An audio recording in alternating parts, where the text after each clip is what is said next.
श्री निर्मल जी कोटेचा को कि वो उनको और हमारे बाकी पार्टिसिपेंट्स को वेलकम करें।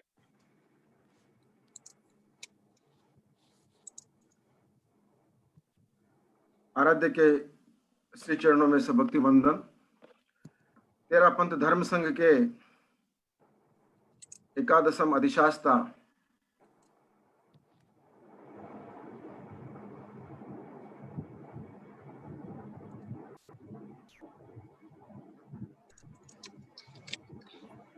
आवाज नहीं, ठीक है? हाँ ठीक है। तेरा पंथ धर्म संघ के एकादशम अनुशास्ता परम पूज्य परम वंदनीय महातपस्वी आचार्य श्री महाश्रमण जी के चरणों में भक्ति वंदन। लॉकडाउन का ये पीरियड चल रहा है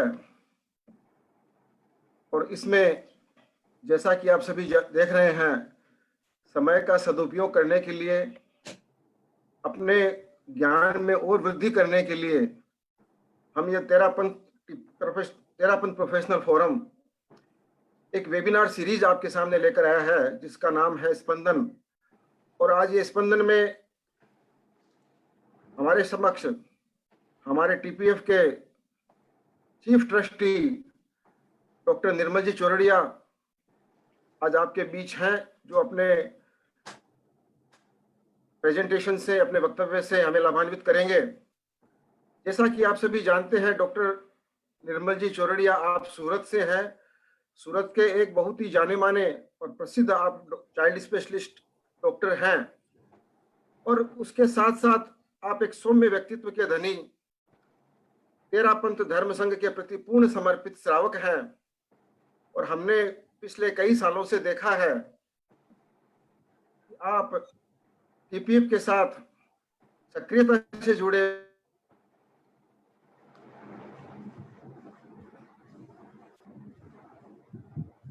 है।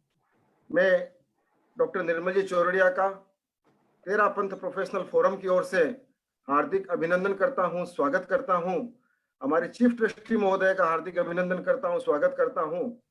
और जितने भी पार्टिसिपेंट्स, चाहे वो जूम पर हैं, फेसबुक पर हैं, सभी का मैं अभिनंदन करता हूं, स्वागत करता हूं और आशा करता हूं कि हमारा यह सेशन आपके लिए बहुत ही महत्वपूर्ण होगा, लाभदायक होगा। पुनः हमारे डॉक्टर निर्मल जी चौरड़िया का हार्दिक अभिनंदन करता हुआ ओम अरहम।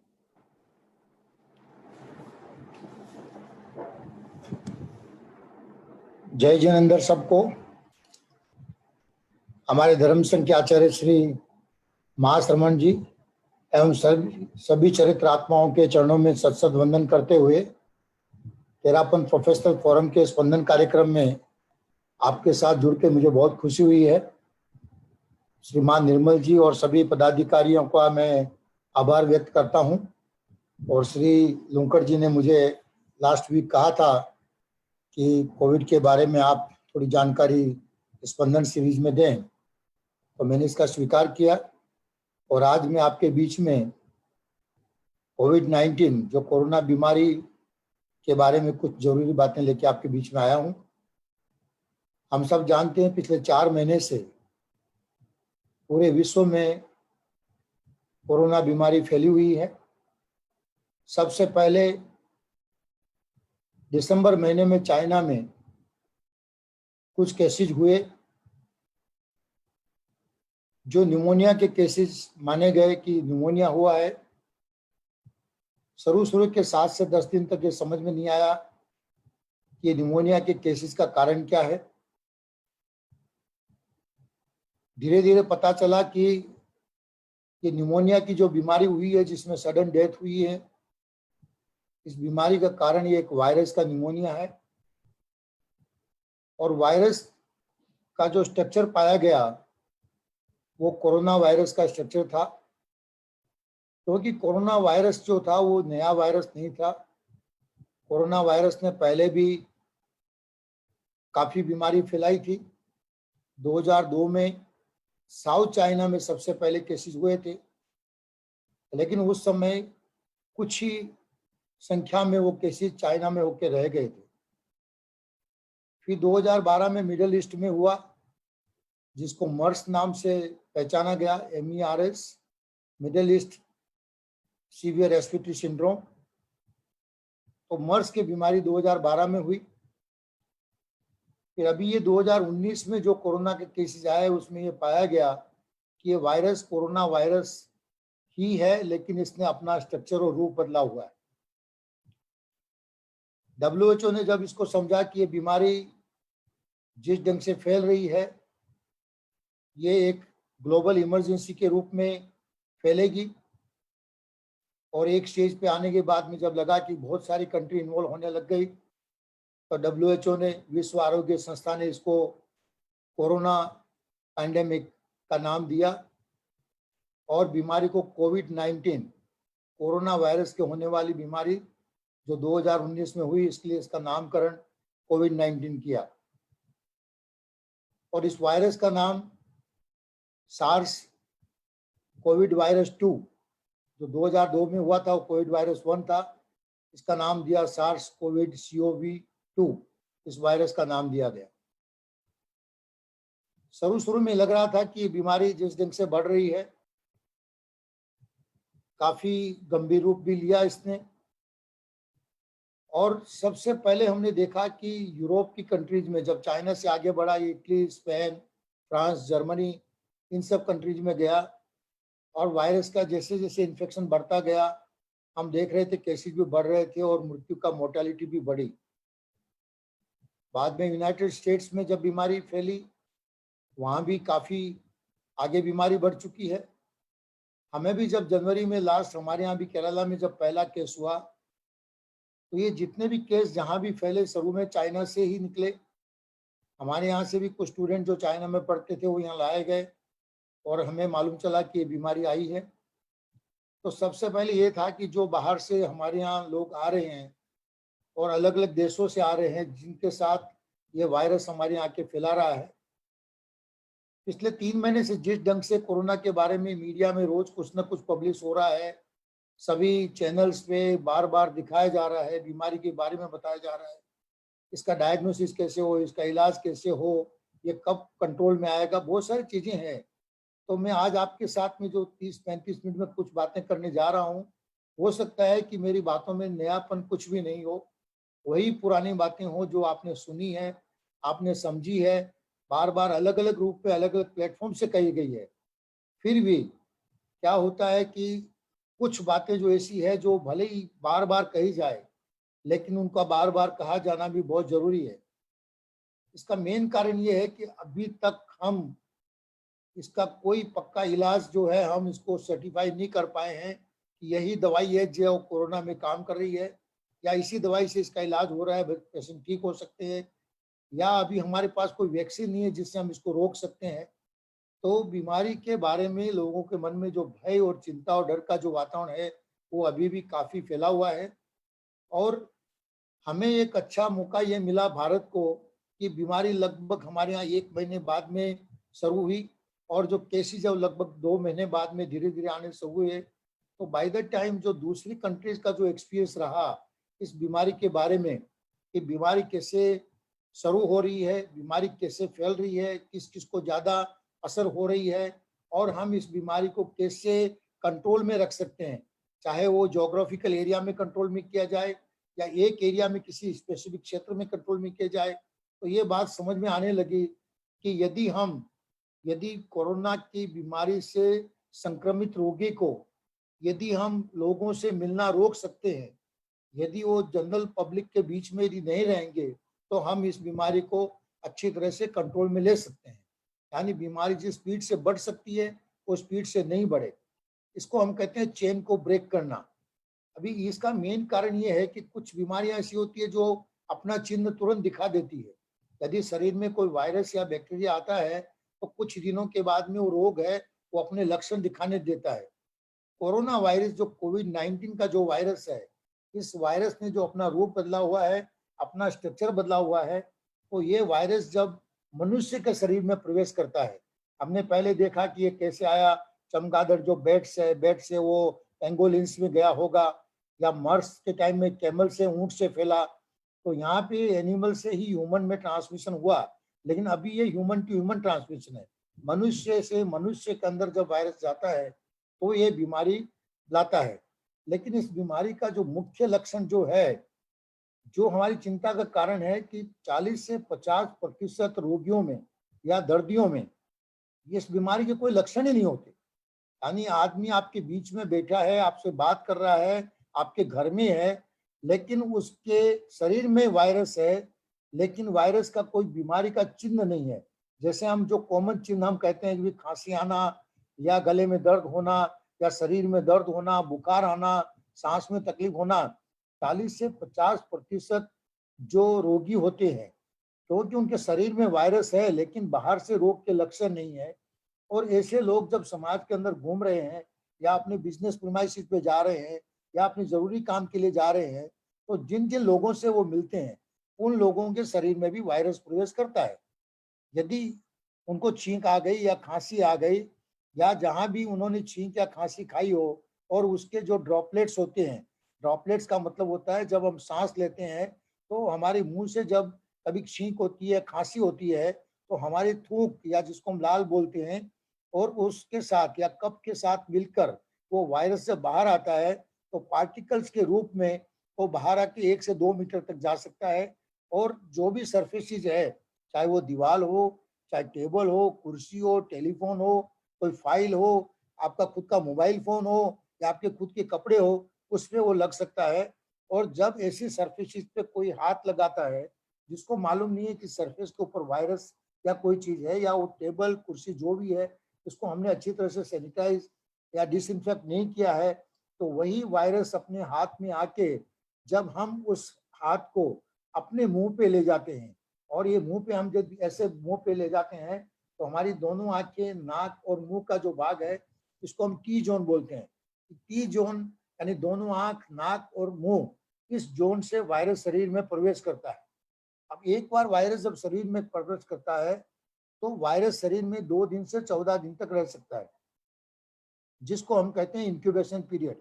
जब वायरस इस शरीर में रहता है, मनुष्य के शरीर में, तो पहली बात यह है कि 2 से 14 दिन में शरीर की यदि खुद की इम्यूनिटी अच्छी है, रोग के सामने लड़ने की ताकत अच्छी है, तो उस वायरस को शरीर के अंदर ही खत्म किया जाता है, नाश हो जाता है। और वो वायरस जो है शरीर को नुकसान बिना पहुंचाए ही वायरस खत्म होगा और पेशेंट जो है उसको मालूम ही नहीं कि वो पेशेंट है, वो ठीक हो गया। जैसे 40 से 50% लोगों के शरीर में ये कोरोना वायरस जब चला जाता है तो किसी प्रकार के सिम्टम्स क्रिएट नहीं करता। बाकी जो 50 से 60% लोग रह गए जिनके शरीर में कोरोना का प्रवेश हुआ वायरस का, उनको माइल्ड से लेके क्रिटिकल तक के सिम्टम आ सकते हैं। माइल्ड, मॉडरेट, सीवियर और क्रिटिकल, ऐसे 4 भाग में डिवाइड किया गया है। तो माइल्ड में क्या होता है, खांसी होती है, हल्का बुखार आता है, 100 डिग्री के आसपास बुखार आ गया, कभी कभी शरीर में दर्द होता है। ये सिम्टम 3 या 4 दिन तक रहते हैं और उसके बाद में पेशेंट धीरे धीरे अपने आप ठीक होने लगता है और 5 से 7 दिन में बिल्कुल ठीक हो जाता है। अब यदि हम ये कह सकते हैं कि क्या ये जरूरी है कि कोविड का इन्फेक्शन है, ये कोई दूसरे वायरस भी हो सकते हैं, जरूर दूसरे वायरस हो सकते हैं जिसके कारण सर्दी खांसी कफ हुई होगी। लेकिन क्योंकि अभी माहौल में कोविड के केसेस ज्यादा हो रही हैं और कोविड की बीमारी चली हुई है, इसलिए हमारे दिल में ये मन आता है कि कहीं मेरे को तो कोविड नहीं हुआ। शुरू में जब बाहर से फॉरेन से जब हमारे लोग आए थे तब हमने ये ध्यान दिया कि जो आए हैं उनको हम कहें कि 14 दिन तक आप घर में ही रहो, आप कहीं भी बाहर मत निकलो, किसी के साथ आप घुलो मिलो मत। और 14 दिन में यदि उनको सिम्टम आए, सर्दी खांसी कफ बुखार, तो उनका टेस्टिंग किया गया कि वो कोविड पॉजिटिव है कि नहीं है। यदि वो आके घर में रहे हैं और उनके साथ जो परिवार वाले थे जो उनके क्लोज कॉन्टेक्ट में थे, यदि उनको भी सिम्टम्स आए हों तो उनका भी आगे जाके टेस्टिंग करके देखा गया कि उनको ये बीमारी हुई कि नहीं हुई। तो पहले जब शुरू में केस आए तो जो बाहर से आए वो लेके आए या उनके कांटेक्ट में जो आए उनको आया। अब ये कुछ लोग ऐसे थे कि जो क्वारंटाइन के बावजूद भी शायद घर से बाहर निकल गए या चले गए, लोगों के साथ मिल गए, तो उन्होंने जब इन्फेक्शन दे दिया तो एक से दूसरे में धीरे धीरे इन्फेक्शन बढ़ने लगा। हमारे को ये सबसे बड़ा फायदा ये हुआ कि हमारी सरकार ने बहुत समय जाते यानी समय पर ही, जैसे ये केस चाइना में शुरू हुए और आगे दूसरे देशों में फैलने लगे, इटली में, स्पेन में, ईरान में, तो हमारे यहाँ भी एक हाई लेवल कमेटी जो हमारे माननीय प्रधानमंत्री श्री नरेंद्र भाई मोदी, उन्होंने एक साइंटिस्ट को, डॉक्टर्स की एक कमेटी बना के, टीम बना के और अपनी हायर अथॉरिटीज को साथ में इन्वॉल्व करके इसका एक प्लान बनाया कि आगे हमें इसको कैसे कंट्रोल में करना है और हम कैसे अपने आप को बचा सकते हैं। हमने देखा कि जो बड़े बड़े देश है, जिनके पास आर्थिक संपन्नता है, साधन संपन्न देश थे, जिनके पास सब कुछ था, मेडिकल टेक्नोलॉजी और विज्ञान की दृष्टि से वो हमसे बहुत आगे थे, उनका इंफ्रास्ट्रक्चर बहुत अच्छा था, टेक्निकल नो हाउ अच्छा था, उसके बावजूद भी उन लोगों ने भी अपने घुटने टेक दिए। इस बीमारी के सामने लड़ना बहुत मुश्किल हुआ। हमने देखा कि कितने डॉक्टर्स और नर्सेज जिनको ये बीमारी हो गई, तो हमें ये भी समझ में आ रहा था कि हमारे देश में यदि बीमारी इस ढंग से फैलेगी तो शायद हम उस समय हमारे पास इतना इंफ्रास्ट्रक्चर तैयारी नहीं थी कि हमारे पास जो वॉल्यूम या लोड आएगा उसको हम शायद हैंडल भी कर पाएंगे। तो हमें ये बहुत जरूरी था कि हमें ऐसा समय निकालना होगा कि हम बीमारी को स्पीड में कम्युनिटी में बढ़ता हुआ रोकें। इसलिए सबसे बढ़िया कदम या बेस्ट कदम जो इस बीमारी को रोकने के लिए या कम करने के लिए लिया गया वो था लॉकडाउन का पीरियड। 22 मार्च को जनता कर्फ्यू हुआ, उसके बाद में 24 मार्च से लेके आज तक और 3 मई तक पूरा देश जो है वो लॉकडाउन की स्थिति में है। लॉकडाउन हमारे लिए बहुत कठिन काम था और कठिन है, और आज हम इसको फील भी कर रहे हैं सब, क्योंकि हम सब घरों में बैठे हुए हैं। लेकिन मैं मानता हूं कि आज इसके कारण देखिए पूरे विश्व में अभी तक 27 लाख केस हो चुके हैं और लगभग 1,90,000 डेथ हुई है। अनफॉर्चुनेटली 1,90,000 लोगों की जान गई है। हमारे यहाँ लगभग 27,000 के आसपास केस हैं और लगभग 700 के 23,000 केस है, 23,000 एंड ऑलमोस्ट 725 की डेथ हुई है।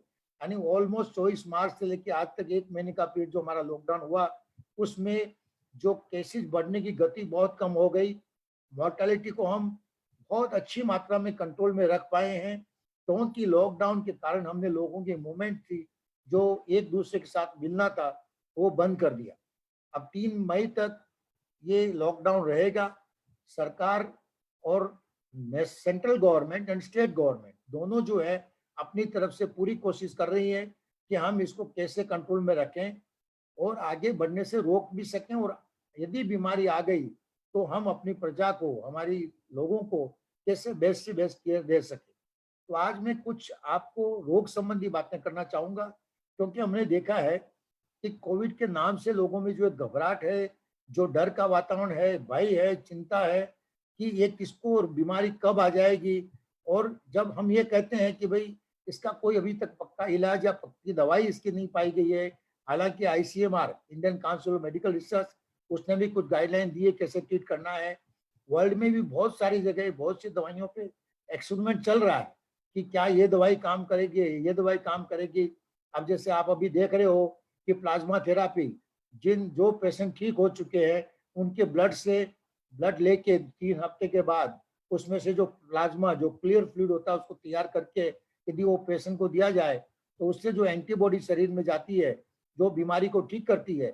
ऐसे भी काफी जगह इसका उपयोग हुआ है, हमारे देश में भी इसका उपयोग अब धीरे धीरे स्टार्ट कर रहे हैं। तो बहुत सारी चीजें हैं जो अभी एक रिसर्च के लेवल पर भी चल रही है और ट्रीटमेंट के लेवल पर भी चल रही है। एग्जैक्टली 2 या 3 महीने बाद में ही जैसे जैसे पूरे विश्व का अनुभव बाहर आएगा हम फिक्स कोई चीज बता पाएंगे कि यस ये दवाई है जो 100% काम कर रही है। लेकिन जब तक हम वैक्सीन को नहीं ढूंढ पाएंगे, जब तक वैक्सीन मार्केट में नहीं आ जाएगी, तब तक हमारे दिमाग में हमेशा ये रहेगा कि क्या कोरोना का इन्फेक्शन हो रहा है। और हम सब जानते हैं जिस तरह से रिपोर्ट आ रही है, वैक्सीन बहुत जल्दी से जल्दी लाने की कोशिश की जा रही है। फिर भी जो फेज ट्रायल करनी पड़ती है वो ट्रायल करके ही जब वैक्सीन आएगी तो कम से कम 15 महीने से लेके 24 महीने तक का पीरियड इस वैक्सीन को आने में लग सकता है। तो अभी हमारा जो मेन है, हमें ये समझना है कि हम क्या चिंता करें, कितनी चिंता करें, किसके लिए चिंता करें और रियल में चिंता करें या नहीं करें।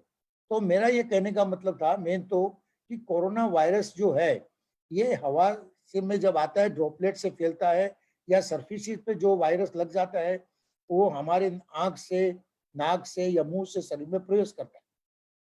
तो इसको रोकने का सबसे पहला उपाय है कि हम घर से बाहर, अभी जब तक हमारा लॉकडाउन नहीं खुलता है और लॉकडाउन खुलने के बाद भी कुछ शर्तें लागू की जाएगी जिसके अनुरूप ही हमें बाहर जाने का कहा जाएगा कि हम क्या कर सकते हैं क्या नहीं कर सकते। जैसे अभी पूरा लॉकडाउन है, उसमें भी जो जीवन जरूरत की चीजें हैं वो सब उपलब्ध है। जैसे हमारी ग्रोसरी उपलब्ध है, साग भाजी सब्जियां उपलब्ध है, हमको दूध उपलब्ध है, मेडिकल स्टोर खुले हैं, हॉस्पिटल्स क्लिनिक खुले हैं। और हम कह रहे हैं डॉक्टरों को भी आप भी अपने क्लिनिक और हॉस्पिटल चालू रखिए, क्योंकि सिर्फ कोरोना के पेशेंट का इलाज नहीं करना है, जो बाकी बीमारियां हैं जैसे हार्ट के रोगी हैं, कोई दिमाग के रोगी हैं, किसी को डायबिटीज है, किसी को ब्लड प्रेशर है, किसी को बुखार आ रहा है, किसी को निमोनिया हो रहे हैं, बच्चे बीमार हो रहे हैं, तो उनका तो हमें इलाज करना ही है। तो हमारी जो इमरजेंसी सर्विसेज है वो डे 1 से पूरे इंडिया में चालू है। सभी डॉक्टर्स अपनी पूरी कोशिश कर रहे हैं कि वो बेस्ट से बेस्ट ट्रीटमेंट करने की कोशिश करें। और हम भी ये कहते हैं कि आप यदि आपको किसी भी प्रकार की कोई भी बीमारी या तकलीफ हो तो छोटी छोटी बीमारियों के लिए आप घर में रहें, आप इमीडिएटली क्लिनिक या हॉस्पिटल में मत जाइए।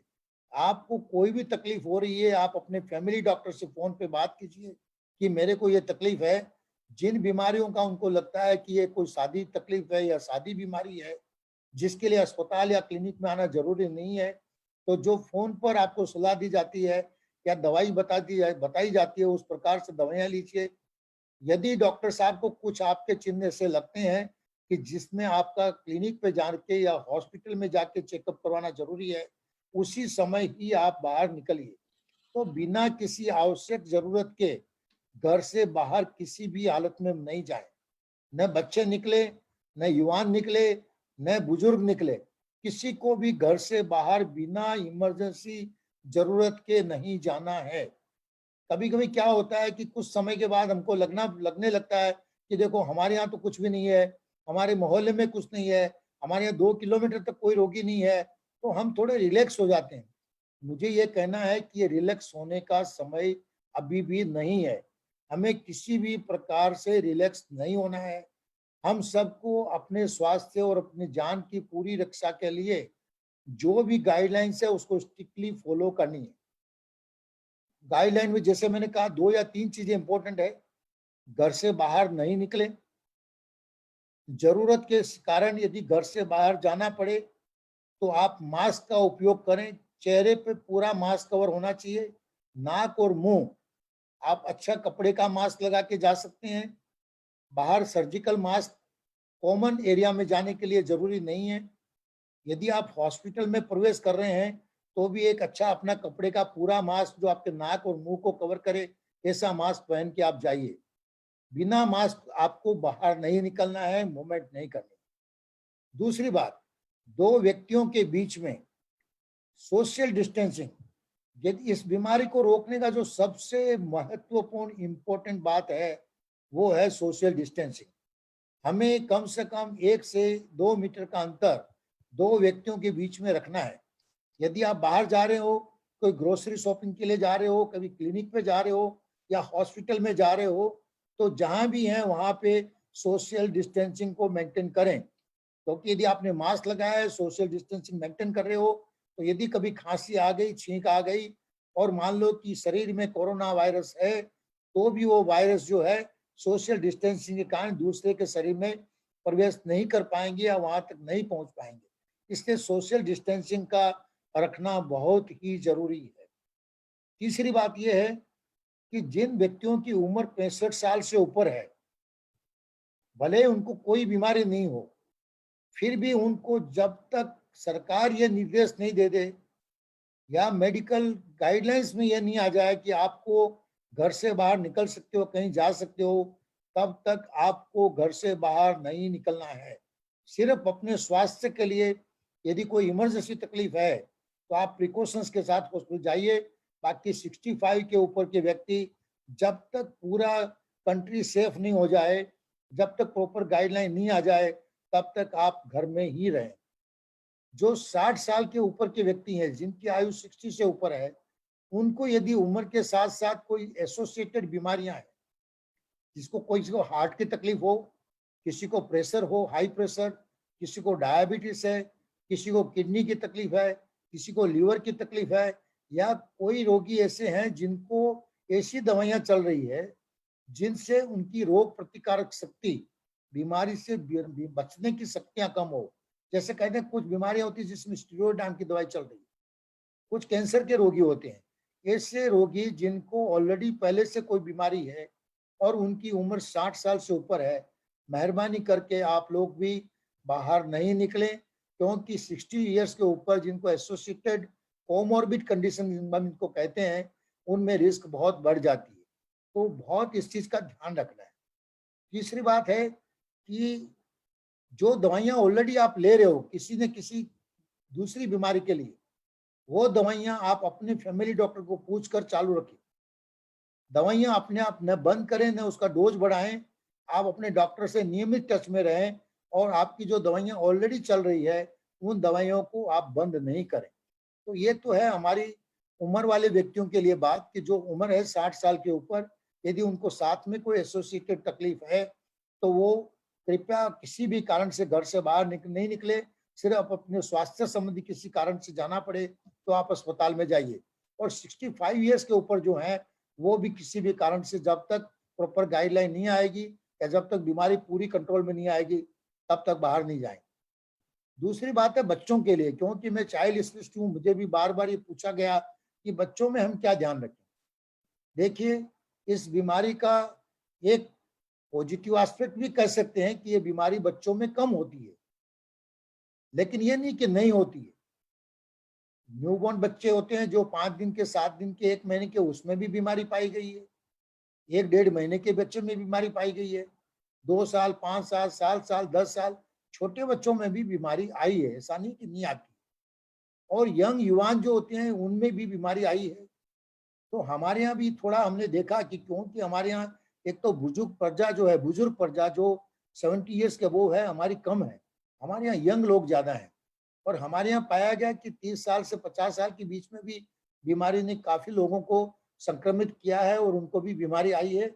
और छोटे छोटे बच्चों में भी बीमारी आ सकती, नहीं आ सकती ऐसा नहीं है, क्योंकि उनके अंदर कुछ ऐसा होता है कि उनके रिसेप्टर्स कम होते हैं लंग्स में, इसके लिए उनको ये तकलीफ ज्यादा नहीं होती है।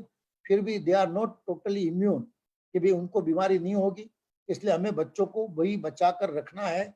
इसलिए बच्चों को, जैसे अभी तो सब स्कूल हैं और कॉलेज सब बंद हो गए हैं, बच्चे घर में हैं, तो उनको भी ये कहा जाए कि ज्यादा बच्चे एक साथ होके इकट्ठे होके नहीं खेले। हमने देखा है सोसाइटियों में नीचे ग्राउंड होते हैं या सोसाइटी में 15-20 प्लेट होते हैं, सब बच्चे नीचे इकट्ठे हो जाते हैं और खेलने लग जाते हैं। देखिए, बच्चों को रोकना बहुत मुश्किल है, फिर भी मुझे लगता है कि ये समय है कि हमें ग्रुप में इकट्ठे नहीं होना चाहिए, सोशल डिस्टेंसिंग मेंटेन करना चाहिए। बच्चों के लिए भी आप घर में कुछ क्रिएटिव एक्टिविटी उनको शुरू करवा दो। घर में बैठ के इंडोर गेम्स वो खेलें, अच्छी बुक्स पढ़ें या कोई अच्छे गेम्स खेल सकते हैं।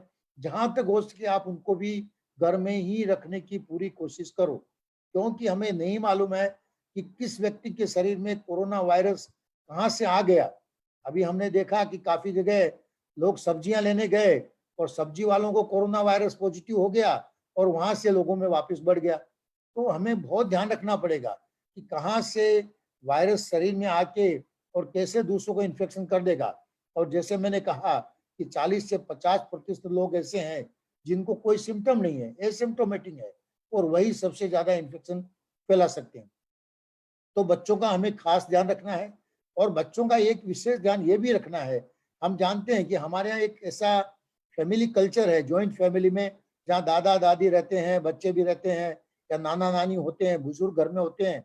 तो बच्चे रात को दादा दादी के साथ सोना पसंद करते हैं, उनके साथ वो बेड में रहते हैं, रूम में रहते हैं। तो इस प्रैक्टिस को हमें कम से कम अभी महीने 2 महीने के लिए बंद करनी होगी। आप बच्चों को अलग से लेकर आइए, उनको बुजुर्गों के साथ मिक्स मत कीजिए। तो क्या होता है, बच्चों में यदि सर्दी खांसी कफ है, किसी कारण से यदि वो कोरोना का इन्फेक्शन है और वो इन्फेक्शन यदि बुजुर्गों को लग जाता है तो कभी कभी ये सीरियस रूप भी ले सकता है।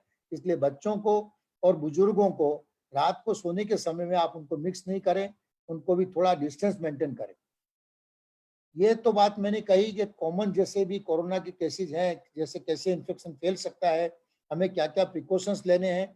लेकिन मैं जो सिम्टम्स की बात कर रहा था, माइल्ड सिम्टम में क्या होता है कि खांसी आती है, सूखी खांसी, इसका एक करेक्टर सूखी खांसी और गले में थोड़ा दर्द होना, गले में खराश होना, गले में दर्द होना, सूखी खांसी होना।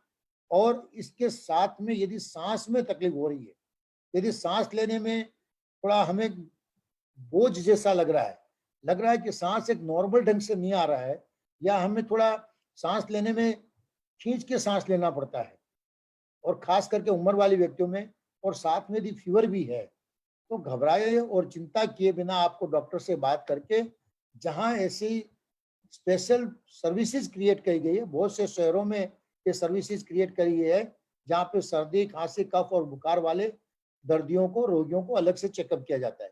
तो वहां पे जाके आप चेकअप करवाइए। डॉक्टर को लगेगा कि सस्पिशन हो सकता है तो आपका टेस्टिंग किया जाएगा, और कि कोविड पॉजिटिव है कि नहीं है, और टेस्टिंग होने के बाद में डिसीजन किया जाएगा कि भाई आपको घर में रखना है या आइसोलेशन में रखना है, और किस लेवल पे कहाँ ट्रीटमेंट देनी है। देखिए, एसिम्टोमेटिक होते हैं उनका तो मालूम ही नहीं चलता है। जो माइल्ड सिम्टम होते हैं, थोड़े से दिन, 2 दिन, 3 दिन, 4 दिन तकलीफ रहती है, फिर वो अपने आप ठीक हो जाते हैं। जो मॉडरेट होते हैं, मॉडरेट का मतलब होता है कि जिनके फेफड़ों में न्यूमोनिया की शिकायत हो गई है, जिसको खांसी आ रही है, बुखार तेज है, सांस में तकलीफ हो रही है, तो ये न्यूमोनिया के लिए यदि हम वो ऑक्सीजन, हवा में जो ऑक्सीजन है वो उनके लिए सफिशिएंट नहीं है, और सांस की गति तेज होती है, तो हॉस्पिटल में फिर उनको ऑक्सीजन दिया जाता है। और ज्यादातर केस जो है, मैंने बताया कि 90% केसेज ऐसे होते हैं जो या तो उनको किसी प्रकार की ट्रीटमेंट की जरूरत नहीं है, और ट्रीटमेंट है तो सिर्फ ऑक्सीजन तक आके वो रुक जाते हैं। 5 से 10% केस ऐसे होते हैं जो बहुत स्पीड में बढ़ जाते हैं, बीमारी गंभीर रूप ले लेती है, तब जो हम सीधा ऑक्सीजन देते हैं उससे भी उनका ऑक्सीजन जितना खून में मिलना चाहिए उतना नहीं मिल पाता है, तब उन पेशेंट को वेंटिलेटर और आईसीयू की ट्रीटमेंट की जरूरत होती है। जब वेंटिलेटर और आईसीयू की ट्रीटमेंट होती है तब थोड़ी रिस्क बढ़ जाती है, और उस केस में मोर्टेलिटी भी बढ़ती है। लेकिन एक बार वायरस शरीर में चला गया तो हम किसी भी तरह से वो वायरस शरीर में जाके कैसे बिहेव करेगा, तो उस चीज को हम मॉडिफाई नहीं कर सकते। इसलिए सबसे बेस्ट पार्ट है कि हम इसका इन्फेक्शन नहीं हो, उसके लिए ही अपने आप को बचाएं। एक बार वायरस जब शरीर में जाता है तो आपके शरीर के, यानी कि हमारे शरीर की जो इम्यूनिटी है, जो रोग से लड़ने की ताकत है, उसी पे निर्भर करता है कि बीमारी कौन से स्टेज तक आएगी। क्या वो एसिम्टोमेटिक रहेगी जहाँ कोई चिन्ह नहीं है, क्या वो माइल्ड फॉर्म लेगी, या मॉडरेट होगी, या सीवियर होगी, या क्रिटिकल होगी। ये डिपेंड करता है हमारी इम्यून सिस्टम पे, हमारी जो रोग से लड़ने की ताकत है उसके ऊपर वो डिपेंड करता है। तो कुछ हम हमारे कहते हैं ना घरेलू इलाज, कि भाई इम्यूनिटी बढ़ाने के लिए घरेलू इलाज करो, चाहे कुछ काढ़ा ले लिया या कोई आयुर्वेदिक दवाई ले ली। अभी आयुष मंत्रालय होम्योपैथिक दवाई के बारे में कह रहे हैं, कुछ आयुर्वेदिक दवाई सजेस्ट की गई है, तो आप उसके बारे में अपने फैमिली डॉक्टर से बात करके आप चाहो तो वो ले सकते हो। इम्यूनिटी बढ़ाने के लिए मैं मानता हूँ कि सबसे इम्पोर्टेंट चीज है एक तो रेस्ट।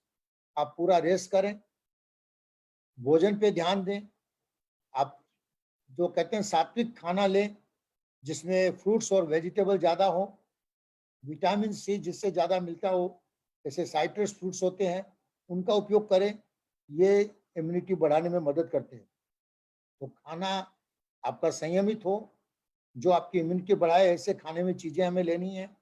जो खाने की चीजें हमें खुद की इम्यूनिटी कम कर दे या बीमार कर दे, ऐसा हमें नहीं खाना है। संतुलित खाना लेना है।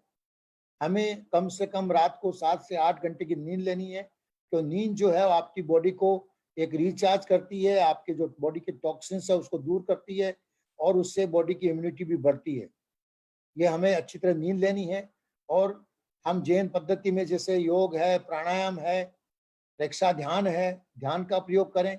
यदि हम 10 मिनट सुबह, 10 मिनट शाम रक्षा ध्यान करते हैं, श्वास परीक्षा करते हैं, शरीर परीक्षा करते हैं, तो भी हमारी इम्यूनिटी बढ़ती है, हमारे विचार संतुलित रहते हैं, नेगेटिव थॉट्स नहीं आते हैं, हमारी सोचने की प्रक्रिया में पॉजिटिविटी आती है। क्योंकि हमने देखा है कि हमारे पास जो प्रश्न आते हैं, अब बहुत सारे प्रश्न ऐसे आ रहे हैं कि शुरुआत तो करते हैं थोड़ी सी सर्दी खांसी कब से, लेकिन बाद में लगता है कि उनके प्रश्न में चिंता है, डर है, सारी सारी रात नींद नहीं आ रही है, या कहीं सर में दर्द हो रहा है, पेट में दर्द हो रहा है, या उनको लगता है कि मुझे कोरोना हो ही गया है।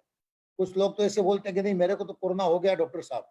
अब उनको बोलते हैं आप चिंता मत कीजिए, आपके कोई भी लक्षण ये नहीं बता रहे हैं कि आपको हो गए। तो फिर उनको लगता है कि मैं 4 दिन पहले यहाँ गया था, वहां गया था, एक मन में घर और घबराहट है। मैं ये नहीं कहता कि आप चिंता मत कीजिए। जैसे मैंने कल भी हमारे तेरापन युवक परिषद के प्रोग्राम में कहा था कि हमारे आचार्य श्री महाप्रज्ञ जी ने कहा कि चिंता नहीं चिंतन करो। चिंता से हमें ऊपर उठना है, हमें चिंतन करना है। हमें जो तकलीफ, जिस चीज की चिंता हो रही है उसको समझना है। तो सबसे पहले हमें इसका वैज्ञानिक रूप क्या है वो समझना होगा। इस चीज से इनकार नहीं किया जा सकता है कि ये बीमारी एक पैंडेमिक के रूप में आई है, जो काफी गंभीर रूप में आई है। हाँ, हम मानते हैं 1918 में जब स्पेनिश फ्लू हुआ था, उस समय कहते हैं 5 करोड़ लोगों की मृत्यु हुई थी और उस समय विश्व की कुल आबादी 200 करोड़ थी। आज हमारी 750 करोड़ की आबादी है और अभी 2 लाख लोगों की मृत्यु हुई है। मैं ये नहीं कहता कि 5 करोड़ के सामने बहुत कम है। आज एक भी व्यक्ति की जान जा रही है तो हमें उसका दुख हो रहा है, दर्द हो रहा है, तकलीफ हो रही है, क्योंकि किसी का स्वजन गया है, किसी के परिवार में बहुत बड़ा नुकसान हुआ है। तो वो किसी का बेटा है, किसी की बेटी है, किसी की बहू है, किसी के माँ बाप है। तो हमें भी इसका चिंता का कारण है, लेकिन प्रकृति का जो भी है वो हमारे कंट्रोल में नहीं है, वो भी हमें स्वीकार करना होगा। वायरस ने अपना स्ट्रक्चर बदला है और ये स्ट्रक्चर बदल के हमारे सामने आया है, जिसका अभी कोई ठोस इलाज या ट्रीटमेंट हमारे पास नहीं है। इलाज और ट्रीटमेंट पास यानी दवाई के रूप में नहीं, इसका मतलब ये नहीं है कि इसका इलाज नहीं हो सकता है। जो 10 से 15% पेशेंट सीरियस होते हैं उनके लिए भी अस्पतालों में व्यवस्था की गई है, उनकी ट्रीटमेंट की गई है। साथ में जो उनको दूसरी बीमारियां भी साथ में होती है उसका भी इलाज होता है। और इसकी भी, कोरोना के लिए भी जो कुछ दवाइयां हैं, जो वैज्ञानिक मान रहे हैं, डॉक्टर मान रहे हैं कि वो बॉडी में जाके काम करती है, तो वो दवाइयां भी दी जा रही है। लेकिन एक पक्का प्रॉपर दवाई का प्लान तो हमें 3-4 महीने बाद में ही आएगा कि ये दवाइयां हैं जो रियल में अच्छी तरह से काम कर रही है, जिससे हम पेशेंट को ठीक कर सकते हैं।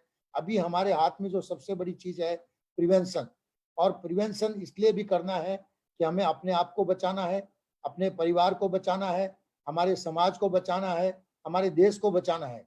तो हमें लॉकडाउन का जो पीरियड है, जिसमें कहा गया है, साफ निर्देश दिया गया है कि हम घर में ही रहें, तो हमें घर में ही रहना है।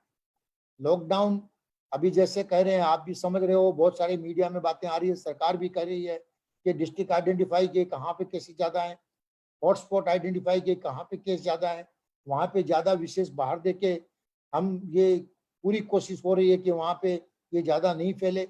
तो जिस स्टेट में ज्यादा है, डिस्ट्रिक्ट में ज्यादा है, या एक सिटी में किसी एरिया में ज्यादा है, वहां पे प्रॉपर पूरा ध्यान देके वो आगे नहीं फैले, उसको रोका जा रहा है। मुझे लगता है कि हम सब नागरिकों का ये कर्तव्य है कि हम इसको और आगे बढ़ने से रोकें। और इसके लिए वही चीज मैं वापस दोहराऊंगा कि हम घर में रहें, बिना कारण बाहर नहीं जाएं। यदि घर में किसी चीज की जरूरत है तो 5-6 दिन की एक साथ लेके आएं और उसको आप घर में रखिए। कम से कम मूवमेंट कीजिए, 1 मीटर का डिस्टेंस मेंटेन कीजिए। शरीर में किसी भी प्रकार की कोई भी बीमारी है, चाहे वो सर्दी खांसी बुखार हो, चाहे और कोई तकलीफ हो, तो आप अपने फैमिली डॉक्टर के साथ या जो भी आपका फिजिशियन है उसके कांस्टेंट टच में रहिए, उनसे बात कीजिए, वो आपको अच्छी तरह से गाइड करेंगे। और यदि कभी क्लिनिक या हॉस्पिटल में जाने की जरूरत पड़े तो मास्क का उपयोग कीजिए। यदि अकेले जा सकते हैं तो अकेले जाके चेकअप करवा के आइए।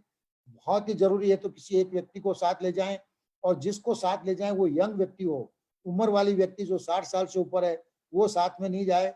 आप 20 से 50 साल के बीच वाले व्यक्ति को लेके जाइए जो खुद स्वस्थ है, और ऐसे व्यक्ति को ले जाइए, एक व्यक्ति से ज्यादा नहीं जाए। जहां तक हो सके आप जब भी हॉस्पिटल या क्लिनिक में जा रहे हो तो मास्क का पूरा कंप्लीट उपयोग करना है, और जितना जल्दी जाके चेकअप कराइए, अपॉइंटमेंट लेके जाइए, काम पूरा करके तुरंत घर आइए। यानी घर से बाहर कम से कम निकलें और वापस घर में आ जाएं, यही सबसे इम्पोर्टेंट चीज है।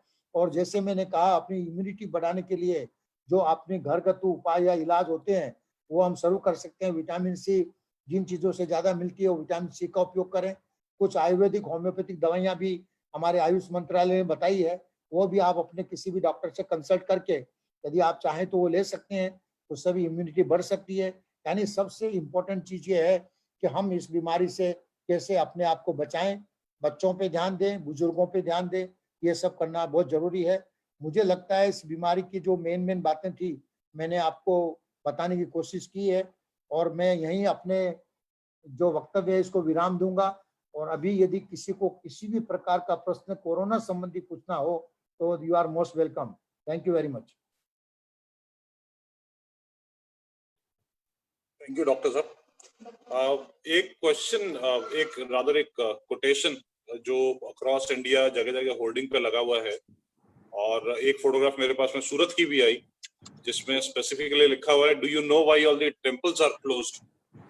और उसके आंसर के हिसाब से लिखा हुआ है, sir because all the gods are in hospital wearing white coats, है ना। So hats off to the doctor fraternity. Doctor साहब आज आप हमारे साथ में बात कर रहे हैं, तो सल्यूट करना चाहेंगे हम डॉक्टर फ्रेटर्निटी को, जो आज के इस टाइम में इतनी सेवा भाव से काम कर रहा है। कुछ क्वेश्चंस आए हैं अपने पास में सर, वो क्वेश्चन एक एक करके लेना चाहूंगा। हम लोग फेसबुक पे भी first of all thank you very much जो आपने मेंशन किया ये।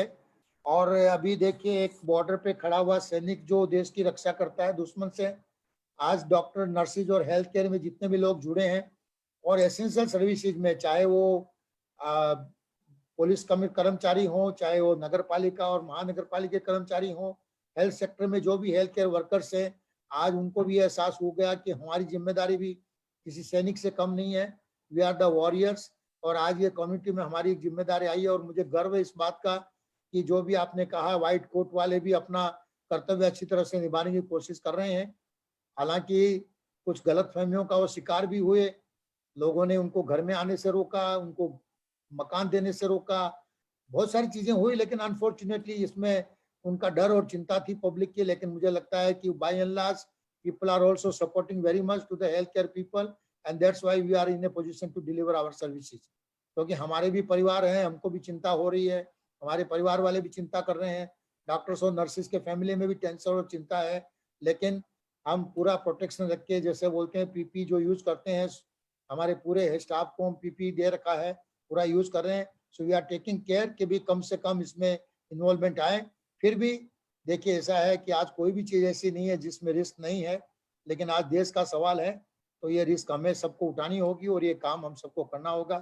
मुझे गर्व है इस बात का कि पूरा मेडिकल फ्रेटर्निटी जो है पूरे इंडिया की, चाहे वो डॉक्टर हो, चाहे नर्सिस हो, वार्ड बॉय हो, सब अपनी जिम्मेदारी समझ के काम कर रहे हैं। और पिछले 2 महीने से मैं देख रहा हूँ कि बहुत ही अच्छे ढंग से कोरोना या नॉन कोरोना दोनों में ही अच्छी सेवाएं सबको उपलब्ध कराई गई है। को बताना चाहूँ सर कि ये जो अपना प्रोग्राम है ये फेसबुक पे भी लाइव चल रहा है अभी, और फेसबुक पे भी कई सारे क्वेश्चंस आए हैं हमारे पास में। पहला क्वेश्चन मैं आज फेसबुक का ही ले रहा हूँ, जिसमें अशोक कुमार पोकरना जी पूछ रहे हैं, can we expect any vaccine in the near future? देखिए नॉर्मली क्या होता है कि किसी बीमारी को रोकने की जो वैक्सीन आती है उसकी नॉर्मल प्रोसेस होती है 5 से 7 साल की, क्योंकि वैक्सीन जो होता है उसकी फेज ट्रायल किए जाते हैं, पहले एनिमल्स पे स्टडी की जाती है, फिर ह्यूमन बींग्स पे की जाती है, फिर एक हर स्टेज में एक टाइम निकल जाता है। तो कम से कम कोई भी नई वैक्सीन लाने में 5 से 7 साल लग जाते हैं। लेकिन इस बार ये देखा गया कि इस बीमारी में हमें वैक्सीन बहुत जल्दी से जल्दी लानी जरूरी है, इसलिए जितना जल्दी हो सके उसकी कोशिश चालू है। बहुत सी जगह ऑलरेडी ट्रायल स्टार्ट हो चुकी है और जो रिपोर्ट आ रही है हमारे सामने वो बता रही है कि कम से कम 12 महीने से 18 महीने के बीच में ये वैक्सीन आ जानी चाहिए। जी थैंक यू सर। अगला क्वेश्चन मैं ले रहा हूँ चंद्र विजय जी का। चंद्र विजय जी के 2 क्वेश्चन है, रादर एक क्वेश्चन में ही समाहित।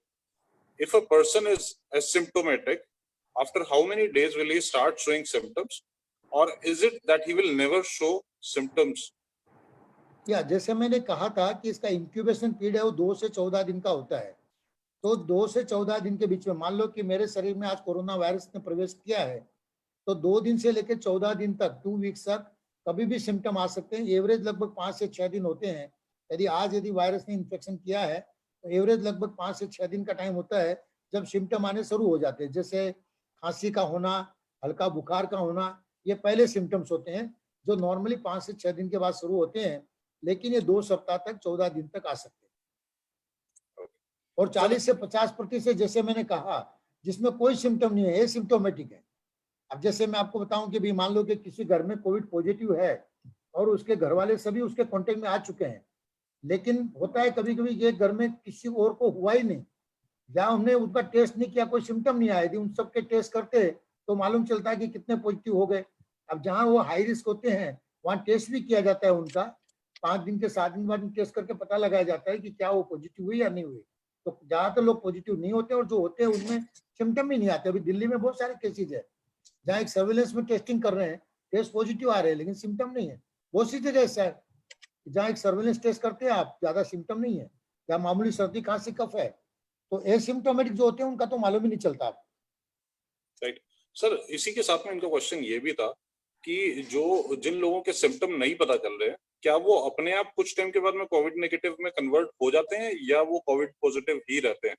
नहीं नहीं, नॉर्मली क्या होता है कि वो अपने आप ही नेगेटिव होते हैं कुछ कुछ वीक्स के बाद में। इसलिए जितने भी कोविड पॉजिटिव जान जिनका टेस्ट चलता है उनका बार बार टेस्टिंग किया जाता है 5 दिन 7 दिन के बाद में, और फिर वो हर 24-48 घंटे बाद जब टेस्ट करते हैं तो नेगेटिव बताने के लिए 2 टेस्ट नेगेटिव होने जरूरी है। यदि 2 बार टेस्ट नेगेटिव होते हैं तो हम कह सकते हैं कि अभी कोविड नेगेटिव हो गया। नॉर्मली ये पीरियड जो होता है ये लगभग 2 वीक्स का होता है, लेकिन कभी कभी किसी किसी केस में थोड़ा लंबा भी चल सकता है। Thank you sir. इसीलिए कहा गया है कि हम ज्यादा से ज्यादा पीरियड तक लॉकडाउन रहे घर के अंदर। तो जिनको यदि बाई चांस जैसे मान लो कि 40 दिन का लॉकडाउन हो गया, यदि किसी के शरीर में वायरस आया भी होगा और एसिम्प्टोमेटिक रहे होंगे तो पूरे ठीक हो गए। ओके, क्योंकि ठीक है सर। सबका टेस्ट करना पॉसिबल नहीं है। इसलिए अभी टेस्टिंग की एक गाइडलाइन होती है जो आईसीएमआर की गाइडलाइन है, उसी हिसाब से टेस्टिंग हो रहा है। तो लेकिन एक चीज साथ साथ ये भी देख रहे हैं कि आप मोर्टेलिटी रेट देखिए, डेथ रेट देखते हैं। जैसे अभी हमारे पास वालों 23,000 केस है, उसमें से 700 डेथ हुई है, 725 आज का जो फिगर है। तो ये समझिए कि almost they are in very much in control, around 3.5 to 4% है। कहीं कहीं जो डेवलप कंट्रीज है वहाँ 8 to 10% की मोर्टेलिटी है। तो जो आपका जो इनका प्रश्न है वो ये है कि भाई एसिम्प्टोमेटिक है, वो लगभग 2 से 3 वीक के अंदर अंदर वो ठीक हो जाते हैं। यदि हमने पहले टेस्ट नहीं किया तो बाद में भी टेस्ट करना इम्पोर्टेंट नहीं है। दूसरी टेस्ट है कि भाई किसको इन्फेक्शन हुआ, वो देखने के लिए जो एंटीजन एंटीबॉडी टेस्ट होती है, वो एंटीबॉडी देखी जाती है कि भाई आपके शरीर में एंटीबॉडी है कि नहीं है। तो वो तो भी अभी जो हमारे पास कुछ टेस्ट आए हैं, वो किट्स आई है, वो किट्स भी ज्यादा स्टैंडर्ड की नहीं है, इसलिए बहुत सी जगह तो राज्य सरकारों ने उसको रोक भी दिया है।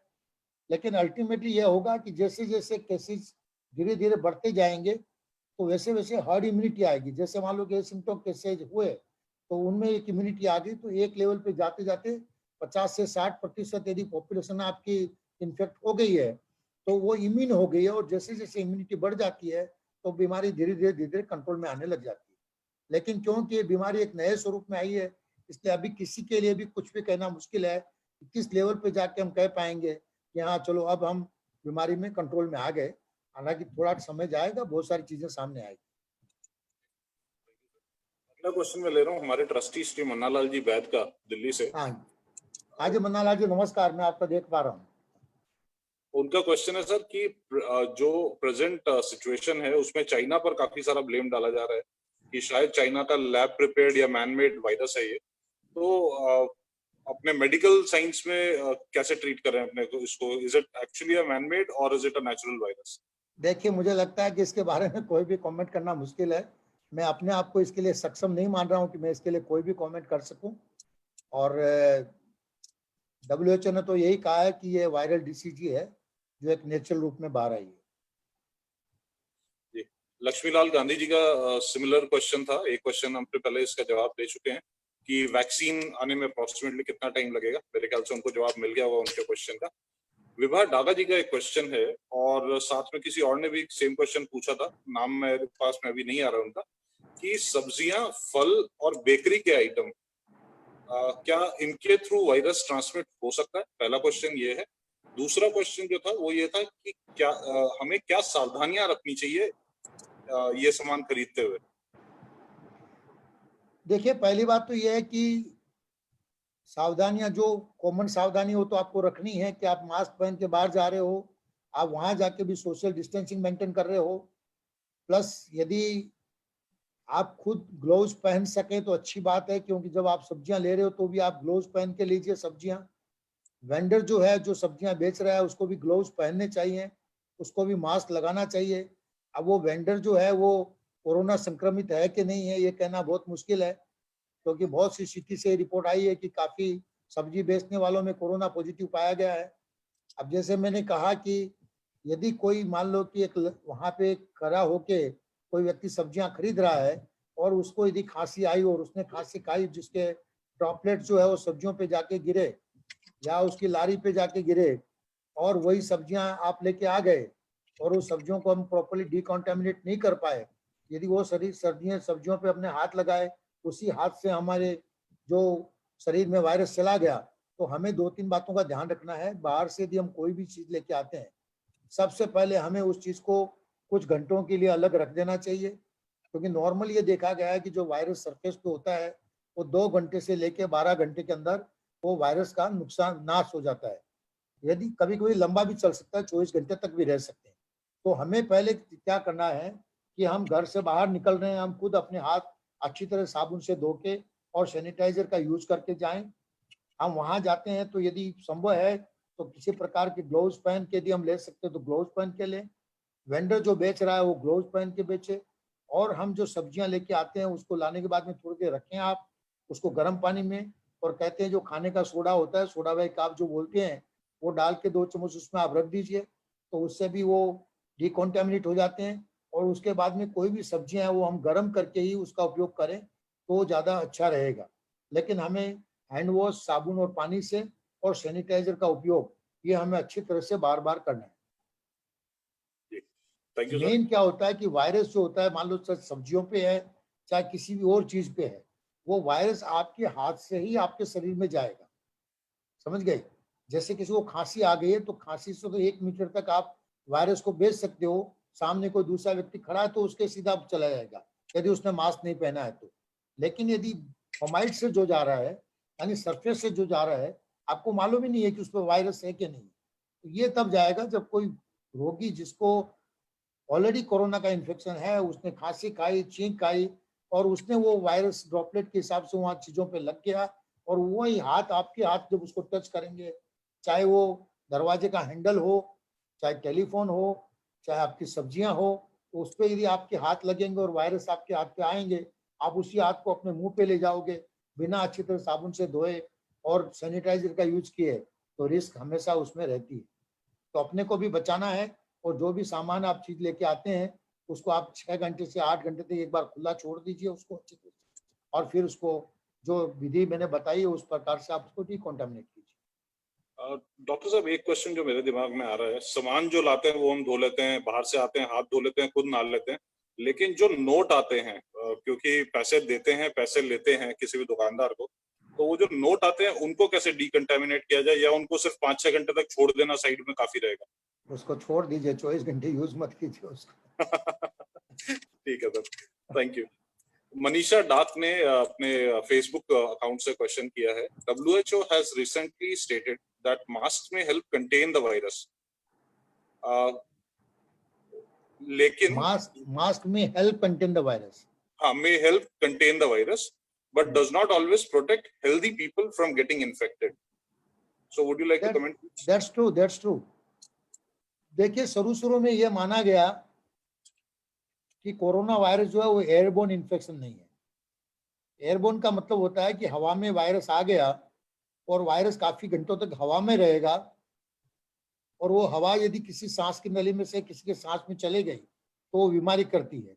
इनिशियली ये माना गया कि ये सिर्फ ड्रॉपलेट से, यानी आप डायरेक्ट कॉन्टेक्ट में आ गए 1 मीटर के अंदर के दौरा आप इसमें हो, 1 मीटर के गहरे में, और कोई आपके मुंह के सामने खांसी खा रहा है, छींक आ रहा है, जिसने कफ एटिकेट का पालन नहीं किया हो, जिसने अपने मुंह को ढका नहीं हो रुमाल से, हैंडकरचीफ से या किसी मास्क से, तो ऐसा जो ड्रॉपलेट है वो आपके शरीर में जाएगा या वो सरफेस से जाएगा। तो शुरू में काफी लंबे समय तक ये मानते रहे कि एयरबोर्न इन्फेक्शन नहीं है। अब धीरे धीरे मुझे लग रहा है कि सबको ये लग रहा है कि एयरबोर्न इन्फेक्शन भी हो सकता है, कि भाई हवा में जो जम्स है वो 2 घंटे 3 घंटे तक हवा में रहते हैं, और न तो वो सरफेस से आए हैं, न किसी ने आपके डायरेक्ट मुंह पे वो खांसी या छींक की है जिसके कारण आए, वो हवा में थे और सांस की नली में चले गए। तो एक मान्यता आई है कि एयरबोर्न भी हो सकता है, इसलिए ये कहा जा रहा है कि मास्क का उपयोग करें। इसलिए पहले शुरू में हम भी कहते थे कि कम्युनिटी को मास्क पहनने की जरूरत नहीं है, सिर्फ हेल्थ केयर प्रोवाइडर्स है उनको ही मास्क पहनना है, अपने आप को बचाना है, पेशेंट है उसको पहनना है, लेकिन जनरल कम्युनिटी के लिए मास्क शुरू में नहीं कहा गया कि आप मास्क का उपयोग करें। अब सब हम कह रहे हैं कि आप भी मास्क का उपयोग करें। उसका मेन कारण है कि यदि एयरबोर्न से यदि इन्फेक्शन होगा तो उससे बचा जा सकता है, and that's why the mask use is recommended. Don't move out of your house without having proper mask on your face. Thank you sir. Surendra Barmecha ji Tezpur Assam से जुड़े हुए हैं। उन्होंने पूछा था इम्यूनिटी बढ़ाने के लिए आयुर्वेदिक औषधियों के बारे में आपका क्या विचार है। मेरे ख्याल से उनको जवाब मिल गया होगा अपना कि जो गवर्नमेंट की सजेस्टेड आयुर्वेदिक मेडिसिन हैं। आयुष मंत्रालय ने कुछ आयुर्वेदिक मेडिसिन सजेस्ट की है, उनकी मात्रा अभी नाम तो मुझे अभी प्रॉपर याद नहीं आ रहे हैं, लेकिन वो आपको मिल जाएगी गाइडलाइन में। आयुष मंत्रालय ने भी कुछ दवाइयां आयुर्वेदिक भी बताई है, होम्योपैथिक में आर्सेनिक 30 बताई है। वो तो हमारे प्रधानमंत्री खुद भी कह चुके हैं 3-4 गोलियां सुबह शाम 2 बार 3-4 दिन के लिए लीजिए, तो आर्सेनिक 30 है। और कुछ आयुर्वेदिक दवाइयां हैं, तो ये सब चीजें भी है। लोग कहते हैं च्यवनप्राश भी लीजिए, उससे भी इम्यूनिटी बढ़ती है। तो मुझे लगता है कि आप आयुष मंत्रालय की गाइडलाइन से ले सकते हैं, या आप अपने किसी जानकार वैद्य को या होम्योपैथ को पूछ के वो चीज ले सकते हैं, क्योंकि यदि आपको लगता है कि इम्यूनिटी बढ़ेगी और इसमें कोई नुकसान नहीं है तो लेने में कोई हर्चा नहीं। Thank you. अभिनव जैन जी का और ऋतु लुंकर जी का क्वेश्चन है, is it advisable to use AC at home, मतलब घर पे एसी अपने चलाएं नहीं चलाएं, क्योंकि इसके बारे में काफी सारे मैसेजेस आ रहे हैं कि एसी ना चलाएं। देखिए क्या है कि एसी में ऐसा है कि दो बातें होती है। एक तो होता है एक सेंट्रल डक्ट सिस्टम होती है कि जहाँ पे आपकी सेंट्रल एसी लगा हुआ है, तो उसके अंदर भी वो वायरस सर्कुलेट हो सकते हैं, एक पॉसिबिलिटी है। तो जहाँ तक हो सके आप स्प्लिट एसी होते हैं या विंडो एसी होते हैं वो यूज करना ज़्यादा अच्छा रहता है। लेकिन ऐसे माहौल में कह सकते हैं जितना यदि आप टॉयलेट कर सकते हो, नेचुरल एयर जितनी आए, लाइट वेंटिलेटर हो, कम से कम एसी का उपयोग करें। एक बात ये भी थी कि पहले शुरू में ये माना गया कि वायरस जो है वो 18 डिग्री सेल्सियस के नीचे वायरस ज़्यादा प्रोड्यूस होता है या प्रोपोगेट होता है या ज़्यादा उसका डेवलपमेंट होता है। ये क्योंकि initially it was in the cold countries के, जहाँ पे जैसे इटली, स्पेन, यहाँ पे फैला। बाद में ये आया कि भाई यदि गर्मी बढ़ेगी तो ये रुक जाएगा, लेकिन हम देख रहे हैं कि अभी टेम्परेचर के बारे में कुछ कहा नहीं जा रहा है कि क्या रियल में ये हीट वेव जो है, क्या जहाँ टेम्परेचर 35 या 40 के ऊपर है वहाँ वायरस कंट्रोल हुआ है या हो पाएगा, ये अभी कहना मुश्किल है। तो डेफिनेटली यदि ज़्यादा कोल्ड एनवायरनमेंट हो रहा है तो उसके कारण भी वायरस लंबा समय तक रह सकते हैं। तो आप एसी का उपयोग भी करें, कम से कम करें, और टेम्परेचर ज़्यादा कूलिंग में मत रखें। आप 26 डिग्री 27 डिग्री पे रख सकते हो, आप ज़्यादा उसको नीचे मत लाइए, 20-22 पे मत ले जाइए। और जहाँ तक हो सकता है नेचुरल एयर का ज़्यादा उपयोग कीजिए। यदि आपके यहाँ सेंट्रल डक्ट सिस्टम है तो आपको विशेष ध्यान यही रखना है कि आपके घर में कोई यदि पेशेंट है तो उस समय आप उसका उपयोग मत कीजिए। Thank you sir. दिल्ली से हमारे साथ में पन्ना लाल जी बैच जुड़े हुए हैं, मैं उनको अनम्यूट कर रहा हूँ। उनका कोई क्वेश्चन है, वो क्वेश्चन ले लेते हैं। हेलो जी बोलिए जी अंकल। हाँ साहब, बोलो साहब पन्ना लाल जी। प्रणाम करूं साहब। मुझे सल्ला का चेहरा दिख रहा है। है कि अभी जैसे बच्चों के, छोटे बच्चों के जो टीकाकरण का समय लगभग 1 महीने का रहता है, तो उस 1 महीने के दरमियान या वो 1 महीना बीत जाने के बाद उनका टीकाकरण तुरंत करवाना जरूरी है या उसको टाला जा सकता है? देखिए ऐसा है कि जो रूटीन टीके जो लगते हैं 1.5 साल के नीचे, जो 1.5 साल से छोटे बच्चे होते हैं, जन्म से लेके जो हम पहला टीका जो बीसीजी लगाते हैं, फिर 1.5 महीने से शुरू करते हैं, 1.5 महीने पे, 2.5 महीने पे, 3.5 महीने पे, फिर 6 महीने पे, 9 महीने पे जो टीकों का शेड्यूल होता है, वो नॉर्मली हमारे यहाँ जो भी टाइम है उससे आप 2 महीने के अंदर लगा सकते हो। जैसे मान लो कोई टीका लगना है 24 अप्रैल को, आप 24 मई तक लगा सकते हो। नॉर्मली 2 महीने तक का हम कहते हैं, आप लगा लीजिए। फिर भी ऐसा है कि ये जो 1.5 साल से नीचे के जो टीके हैं वो हम ये कहते हैं कि इसको आप ज़्यादा डिले मत कीजिए। आपके जो भी फैमिली डॉक्टर हैं या पीडियाट्रिशियन है जहाँ ये टीके लगाए जा रहे हैं वहाँ जाके टीके लगवाइए, उसमें कोई हर्जा नहीं है। आप बच्चे को लेके जाइए, ऐसा टाइम लेके जाइए जब वहाँ पे कोई दूसरे पेशेंट नहीं हो, सिर्फ हेल्दी बच्चों हो जिनको सिर्फ टीका का ही लगा रहे हैं, और टीका लगवा के तुरंत ले आइए। बाकी जो 1.5 साल से ऊपर के बच्चे हैं वो जो टीके लगते हैं वो बाद में भी लग सकते हैं, उसके लिए 5-6 महीने वेट कर सकते हैं। तो जो रेगुलर वैक्सीन जो है 1.5 साल से छोटे, जैसे हमारे ये पेंटा वैक्सीन है, पेंटावेलेंट है, रोटा वायरस है, जो भी शेड्यूल है वो आप एक वैक्सीन का जो भी डेट है उस डेट से 1 महीना एक्सटेंड कर सकते हैं। लेकिन यदि आपके आसपास में ज़्यादा दूर बच्चे को लेके मत जाइए, 1 किलोमीटर 2 किलोमीटर के एरिया में जो भी डॉक्टर अपने क्लिनिक चला रहे हैं आप वहाँ जाके टीका लगवाइए। धन्यवाद, प्रणाम। Thank you sir. अपने साथ में कलकत्ता से डॉक्टर ज्योति प्रकाश भी जुड़े हुए हैं, जो ऑर्थोपेडिक सर्जन हैं। हाँ जी। और वो कुछ अपना एक केस शेयर कर रहे हैं जिनमें मतलब कुछ केसेस शेयर कर रहे हैं अपने, जिसमें कई बार पेशेंट्स जो हैं वो गिर जा रहे हैं या उनको कोई चोट लग जा रही है, लेकिन वो फिर भी डॉक्टर्स को कंसल्ट नहीं कर रहे हैं, सिर्फ इस डर से कि कहीं मेरे को एडमिट ना कर ले, कहीं मेरे को हॉस्पिटल ना बुला ले। वो एक सजेशन दे रहे हैं कि अगर कोई भी ऐसी प्रॉब्लम है तो डॉक्टर्स को कंसल्ट जरूर करें। ये सही बात है उनकी। देखिए, अब ज्योति प्रकाश जी, आपका कहना बिल्कुल सही है और हम लोग भी यही कह रहे हैं कि कोविड का मतलब ये नहीं है कि बाकी दूसरी बीमारियों का इलाज नहीं किया जाए। यदि आपको ये एक्सीडेंट का केस है, उनको जाना ही है डॉक्टर के पास। जो इमरजेंसी है, डॉक्टर के पास जाना ही है। और कभी कभी कुछ इमरजेंसी ऐसी होती है, पेशेंट खुद डिसाइड नहीं कर सकता कि इमरजेंसी है कि नहीं, और टेलीफोन पे हम डॉक्टर भी डिसाइड नहीं कर सकते इमरजेंसी है कि नहीं। अब जैसे कोई पेशेंट कहता है कि मुझे तो सर में बहुत दर्द हो रहा है, मेरा सर फटा जा रहा है, वो सिर्फ यही कंप्लेन कर रहा है मेरा सर दर्द हो रहा है, सब फटा जा रहा है। अब हो सकता है कि साइकोलॉजिकल हेडेक भी हो, और हो सकता है कि कोई स्ट्रोक का सिम्टम हो। तो हमें तो ऐसे केस में तो डॉक्टर को पेशेंट को देखना है, और पेशेंट को भी डॉक्टर के पास जाके अपना चेकअप करवाना है।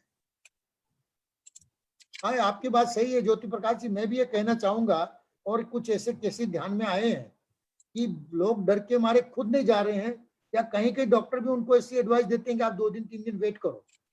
कुछ केसेस जैसे हैं जहां वेट नहीं कर सकते। जैसे मैं आपको एक एग्जांपल दे रहा हूं, यदि कोई 40 साल का आदमी है, लड़का, या 30 साल का कोई है, जो बोलता है कि मेरे को रात को चेस्ट पेन हो रहा है, सीवियर चेस्ट पेन हो रहा है, तो हम ये बोल देंगे कि आपको तो एसिडिटी हो सकती है, आप दवाई लेके सो जाओ। तो वो सही नहीं है डॉक्टर का कहना। वो हो सकता है हार्ट अटैक हो, मायोकार्डियल इन्फेक्शन हो, वो तो पेशेंट देखेंगे तो ही मालूम चलेगा। तो ऐसे केस में हम इग्नोर नहीं कर सकते सिम्टम को। तो मुझे लगता है कि कॉमन पब्लिक के लिए भी मैं मैसेज देना चाहूंगा कि यदि आपको खुद को या आपके परिवार वालों को आपकी तकलीफ चिंताजनक लग रही हो, तो प्लीज मेहरबानी करके चांस मत लीजिए, कोरोना से मत डरिए। आप अच्छी तरह से मास्क पहन के, सोशल डिस्टेंसिंग मेंटेन करके, अपने डॉक्टर से टाइम फिक्स करके जाकर पूरा चेकअप करवाइए। Thank you sir. अगला क्वेश्चन मैं ले रहा हूँ आलोक बरड़िया जी के। आलोक बरड़िया जी का क्वेश्चन रिजॉल्व हो गया है मेरे ख्याल से। फ्रूट्स लेते वक्त में क्या सावधानी रखनी चाहिए, उसके बारे में डिस्कशन हो गई है हमारी। मनोज दोषी जी पूछ रहे हैं, sir what are the best sources to increase the immunity, और ऐसे में best source to increase immunity. देखिए, ऐसा है कि इम्यूनिटी जो है ना, वो तो आपकी अंदर की खुद की होती है। हम सब की इम्यूनिटी तो जब हम बच्चा पैदा होता है उसके बाद में इम्यूनिटी आनी शुरू हो जाती है, धीरे धीरे इम्यूनिटी बढ़ती है। और बीमारियां यदि नहीं है, बीमारी किसी प्रकार के नहीं है, तो अपने आप इम्यूनिटी रहती है। हम हेल्थी रहते हैं अपनी इम्यूनिटी के कारण ही। लेकिन इम्यूनिटी बढ़ाने में सबसे बड़ा इंपॉर्टेंट रोल है एक तो डाइट का। हम ऐसे खाना ऐसा लें जो हमारी इम्यूनिटी बढ़ाए, जैसे लीफी वेजिटेबल्स है, अच्छे फ्रूट्स है जिसमें विटामिन ज्यादा है। विटामिन और मिनरल्स, ये दो ही सबसे ज्यादा इम्यूनिटी बढ़ाने में मदद करते हैं। तो सब प्रकार के विटामिन मिले, इस प्रकार के सब प्रकार के फ्रूट्स का यूज कीजिए, आप वेजिटेबल्स ज्यादा यूज कीजिए, पूरे बॉडी को रेस्ट दीजिए। Rest is the again a very good source of increasing the immunity. जैसे कहते हैं कि रात को नींद का लेना बहुत जरूरी है इम्यूनिटी के लिए, तो अच्छे 7 से 8 घंटे की नींद लें। बच्चे थोड़ी ज्यादा नींद लें, 8 से 9 घंटे नींद लें, ठीक है। और बच्चों को भी टीवी का उपयोग कम से कम करवाइए। तो टीवी, ये जो इम्यूनिटी जो है, एक शब्द ऐसा है कि ये हमारी जो रोग से बचने की जो क्षमता है, ये हमारी नेचुरल होती है, और सबकी उम्र के हिसाब से जो होती है वो उनको प्रोटेक्ट करती है। हाँ, यदि इम्यूनिटी कम हो गई है किसी बीमारियों की वजह से, कुछ डिसीजेज होती है, जैसे मैंने कहा कैंसर की बीमारी है तो इम्यूनिटी कम हो जाती है, किसी को कीमोथेरेपी दवाइयां चल रही है उसकी इम्यूनिटी कम हो जाती है, कुछ स्टीरॉयड नाम की दवाइयां होती है जो किसी आर्थराइटिस में या किसी और रोग में या अस्थमा में चल रही है, तो उससे इम्यूनिटी कम हो जाती है। तो जहाँ इम्यूनिटी कम है तो वहां पे डॉक्टर से विशेष हमें पूछना होगा कि क्या ये दवाइयां हम कुछ कम कर सकते हैं या इसी डोज में लेनी है, और लेनी है तो हमें अपने आप को पूरा प्रोटेक्ट करना है, बस। Thank you sir. एक क्वेश्चन फेसबुक पे मैं देख पा रहा हूँ, फेसबुक का मैं क्वेश्चन ले रहा हूँ, जिसमें मनोज सेठिया जी पूछ रहे हैं डीएमडी पेशेंट का क्या केयर करना चाहिए, रेस्पिरेटरी अगर फेल है तो। देखिए, डीएमडी जो है ना, डीएमडी का मतलब है ड्यूचेन मस्कुलर डिस्ट्रॉफी। जो मैं आपका प्रश्न समझ पा रहा हूँ, ये एक ऐसी बीमारी है जहाँ मसल्स वीक हो जाते हैं, और एक स्टेज के बाद में जब वो सांस के मसल्स भी वीक होते हैं तो बच्चा जो होता है अच्छी तरह से सांस नहीं ले पाता, तो उनको बार बार सर्दी कफ और निमोनिया होने का डर रहता है। इसमें स्पेशल प्रिकॉशन और कुछ भी नहीं है, जो प्रिकॉशन रूटीन आपको लेने हैं वही लेने हैं। कि जो यदि घर में किसी को सर्दी खांसी कफ है तो उसको आप दूर रखें, घर में भी रहते हैं तो मास्क का उपयोग करें, और बच्चे को यदि कोई भी तकलीफ हो रही है तो तुरंत उसका डॉक्टर से इलाज करवाएं। कलकत्ता से डीसी धाड़ेवा जी जुड़े हुए हैं अपने साथ में।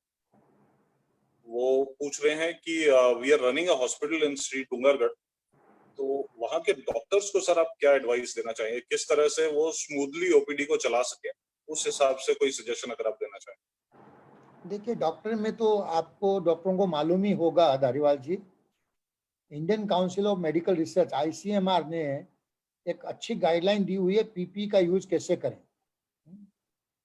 तो पर्सनल प्रोटेक्टिव इक्विपमेंट जो होते हैं, ये जो प्रोटेक्टिव इक्विपमेंट जो होते हैं वो N95 मास्क है, आपका फुल गाउन है, हेलमेट है, गोगल्स हैं, शू कवर है, ये टोटल PPE कहते हैं इसको।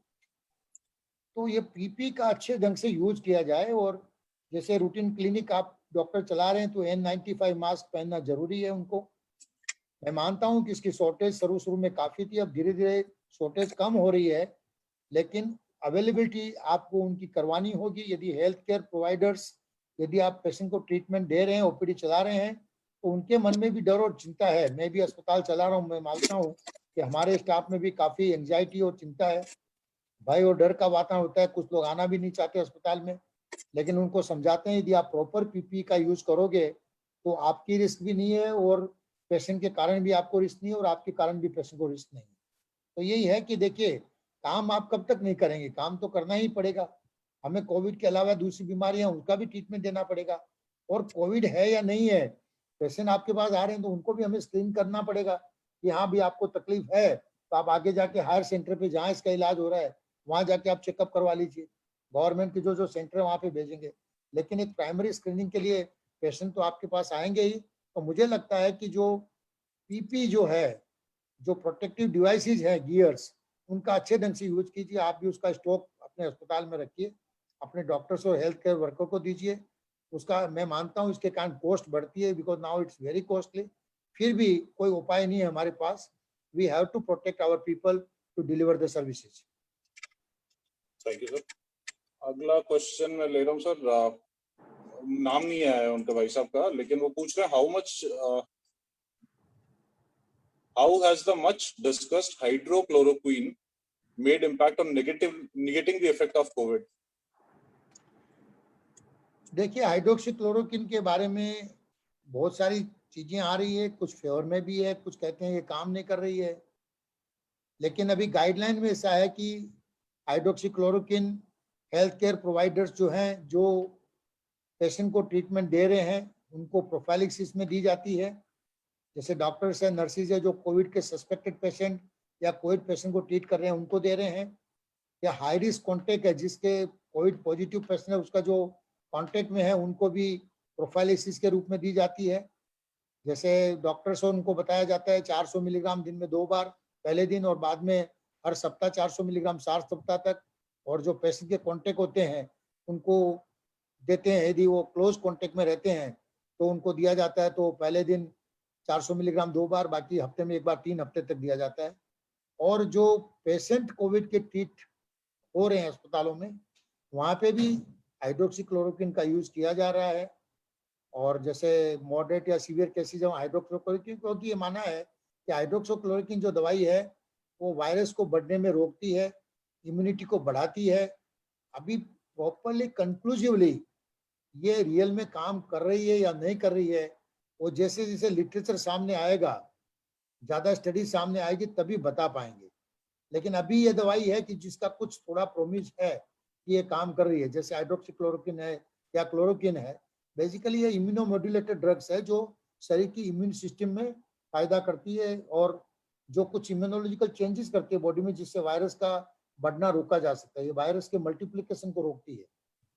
तो दवाई अभी जो है हमारे पास, अभी मेन दवाई तो यही है, हाइड्रोक्सीक्लोरोक्विन है।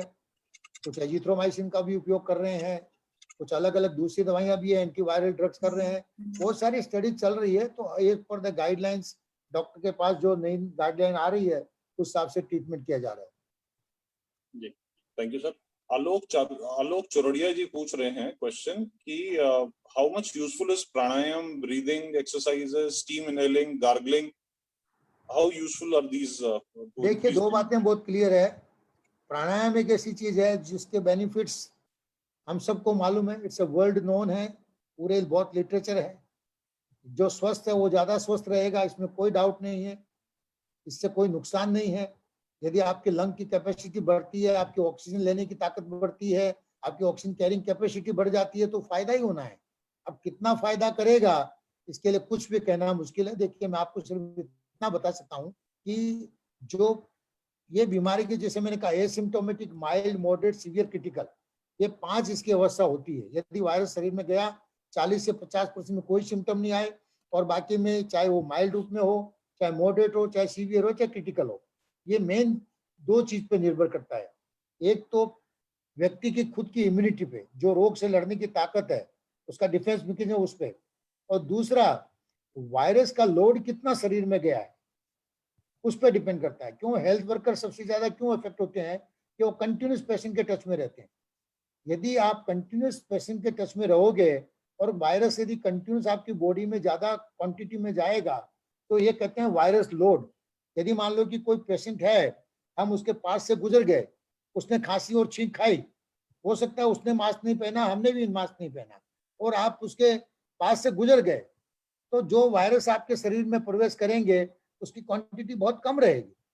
और यही मान लो कि वही पेशेंट आपके साथ 1 घंटा 2 घंटा बैठा है और कम से कम 8-10 बार वो खांसी खा रहा है, छींक खा रहा है, न वो अपने आप को प्रोटेक्ट कर रहा है, न आपको प्रोटेक्ट कर रहा है, तो जितनी बार भी वो खांसी या छींक खा रहा है आपके शरीर में वायरस जा रहे हैं, और जितना वायरस का लोड ज्यादा जाएगा उतना ही बीमारी की जो गंभीरता है वो आएगी सामने। क्योंकि उस समय होगा यदि वायरस का लोड इतना चला गया कि आपका खुद का डिफेंस मैकेनिज्म उस लोड को टैकल करने के लिए सक्षम नहीं है, तो डेफिनेटली बीमारी बढ़ेगी। इसीलिए क्या है कि इसमें बहुत सारे फैक्टर काम करते हैं।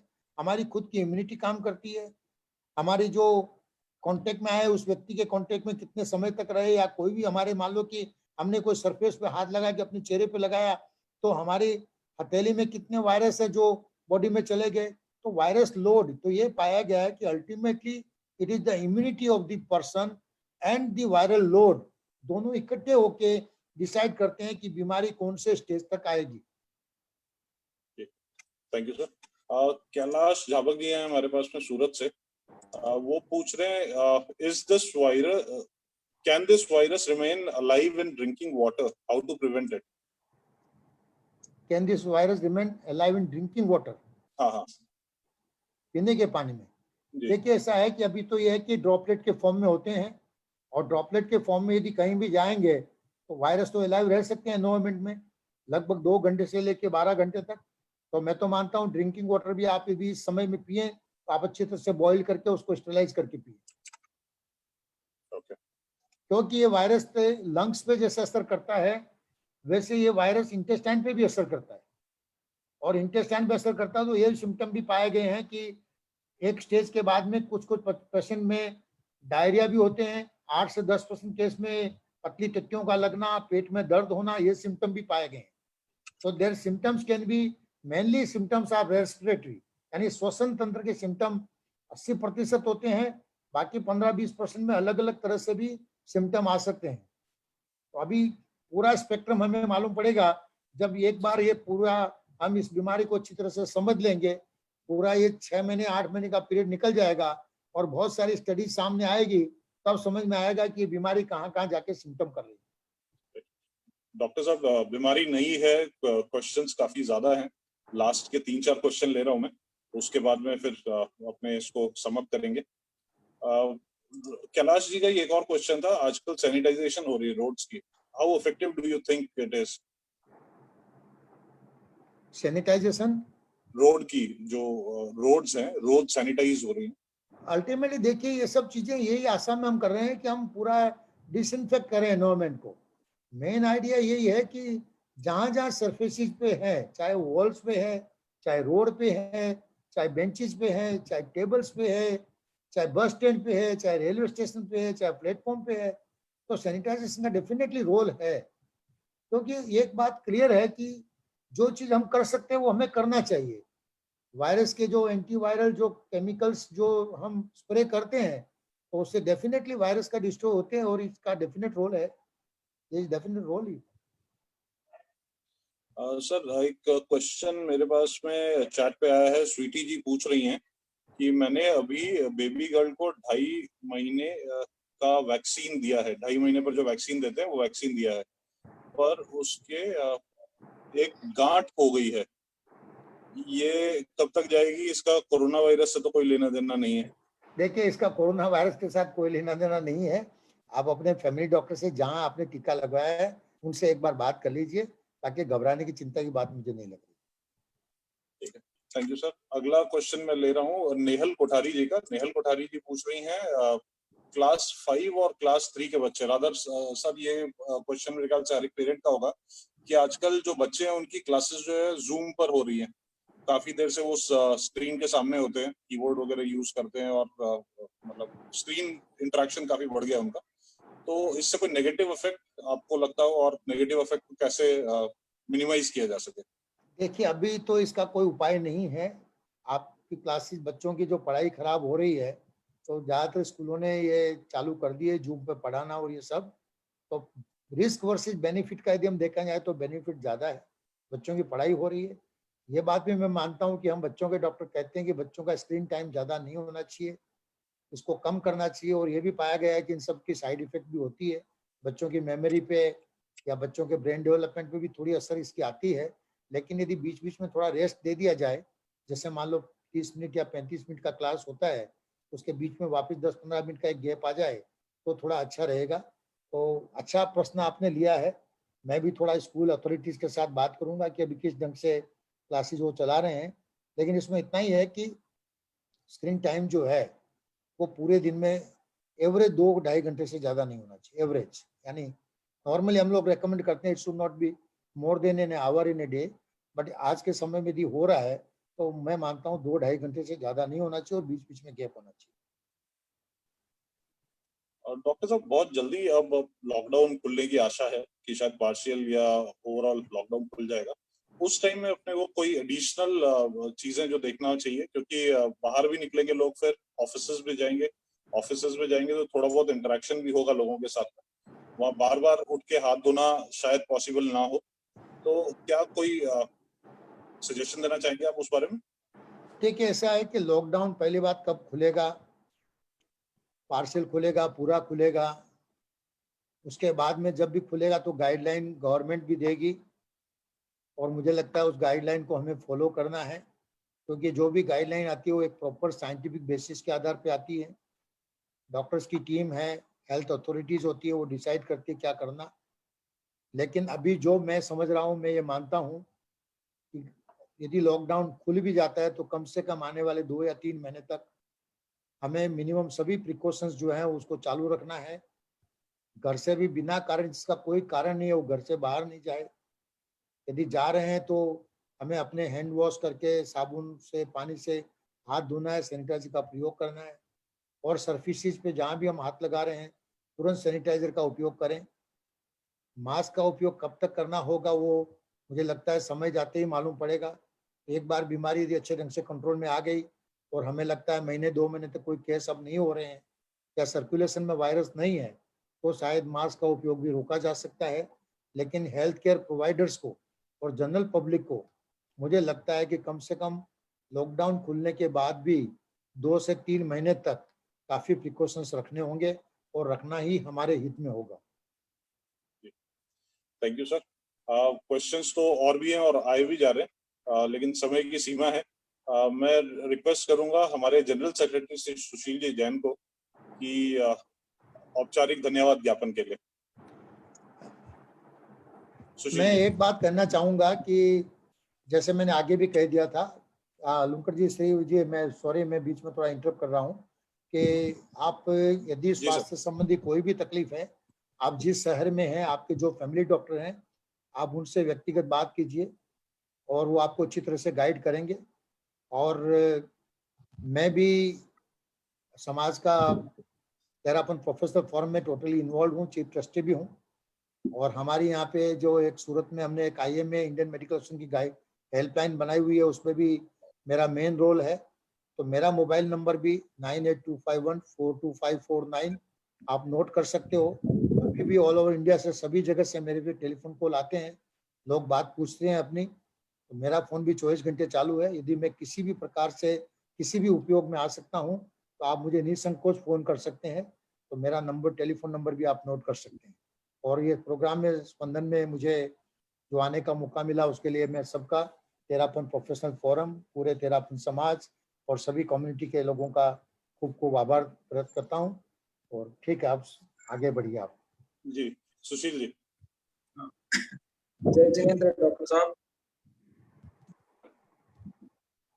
जय जिनेंद्र साहब। सभी को ओम अरहम। ओम अरहम, ओम अरहम। आज बड़ी प्रसन्नता की बात है कि हमारे बीच में डॉक्टर साहब ने उस विषय को स्पर्श किया है जिसकी सबसे अधिक आवश्यकता है। जैसे हम लोग देखते हैं कि हमारे साधु संत हर 14 दिन 15 दिन बाद नियमों को रिवाइव करते हैं, और आज भी ऐसी आवश्यकता है कि डॉक्टर साहब जो चीज बता रहे हैं, जो प्रिकॉशंस हमें लेने हैं, डू एंड डू नॉट्स, उन सबको हम निरंतर रिवाइव करते रहें, हम याद करते रहें कि हमें इस लिमिट में लेना है, लक्ष्मण रेखा को क्रॉस नहीं करना है। तो मैं आज के इस कार्यक्रम में डॉक्टर साहब और डॉक्टर साहब के साथ साथ पूरी डॉक्टर फ्रेटर्निटी जो कि पूरे देश में कोरोना वॉरियर्स के रूप में काम कर रही है और सेवा दे रही है, और आज हमारी सबसे बड़ी विश्वस्त सेना है जो इस रोग से हमें उबारने का काम कर रही है।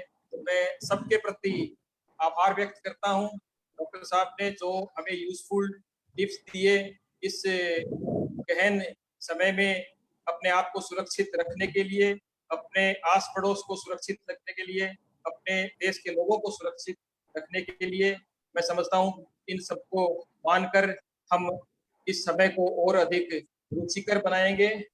मैं धन्यवाद देना चाहूंगा। आज हमारे कई गेस्ट डॉक्टर्स भी आए हैं, जैसे डॉक्टर ज्योति प्रकाश हैं, डॉक्टर नेहा हैं, और बीच में मैंने देखा जज साहब गौतम जी चौरड़िया भी आए थे, और भी अनेक अतिथि आए हैं। मैं उन सबका भी हार्दिक स्वागत करता हूं, धन्यवाद उन्हें देता हूं।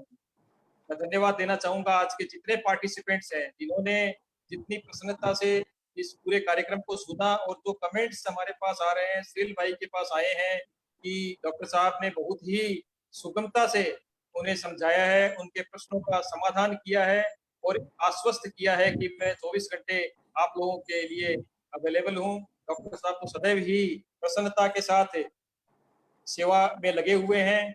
मैं पुनः डॉक्टर साहब को भी आभार व्यक्त करता हूं, और साथ ही भाई श्रील जो कि इस वेबिनार की श्रृंखला में अपनी पूरी टीम के साथ, श्रील है, गणेश वैद, भाई नवीन पारक और पूरी टीम इस हमारे इस पेंडोमिन और लॉकआउट के पूरे पीरियड को रुचिकर और साथ साथ ज्ञानवर्धक भी बना रहे हैं। तो मैं उनका भी पूरा धन्यवाद करता हूं। एक बार पुनः डॉक्टर साहब का धन्यवाद, और सभी अतिथियों को निवेदन की हमारी और वेबिनार्स हो रही है, उसपे भी आप भाग लें, सब यूजफुल है। और जितने भी तेरापंथी प्रोफेशनल्स हैं उन्हें भी निवेदन करना चाहूंगा कि आप स्वयं मेंबर बन गए हैं तो ठीक है, नहीं तो मेंबर बने, और जितने आपकी नजर में आ रहे हैं उन सबको भी सदस्य बनाएं।